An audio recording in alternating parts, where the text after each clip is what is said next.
আসসালামু আলাইকুম, সবাইকে সকালের শুভেচ্ছা। তো আসলে একটা বিষয় আজকে উপলব্ধি করলাম যে অন্য অন্য সময়ের ফজর নামাজ পড়ার পর যেই ফিলিংস বা যেই আনন্দ লাগে, ঠিক আছে, শীতের সময় আমার মনে হয় যে একটু বেশিই লাগে। যেমন আপনার কম্বলের নিচ থেকে বের হওয়া, তারপরে এই ঠান্ডা পানি দিয়ে উজু করিয়া নামাজ পড়তে যাওয়া, মানে বিষয়টা অনেক আহ, কি বলবো, ইন্টারেস্টিং লাগে। আর আপনি যখন নামাজ পড়ে বের হইবেন বা নামাজ পড়া শেষ হবে, তখন নিজের ভিতরে এত সুন্দর একটা ফিলিংস আসে, যা বা এত সুন্দর একটা ফিল আসে যা বলার বাইরে, যা অন্য অন্য সময় পাই না, ঠিক আছে। তো কম বেশি সবাই নামাজ পড়ি বা সবাই ফজর নামাজ পড়ি, ঠিক আছে, ফজর নামাজ পড়তে উঠি।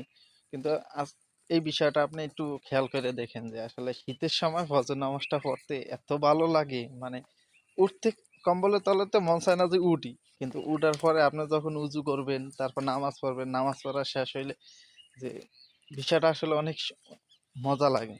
যে আসলে কার কার ভিতরে এরকম হয়, অবশ্যই কমেন্টে জানাইবেন।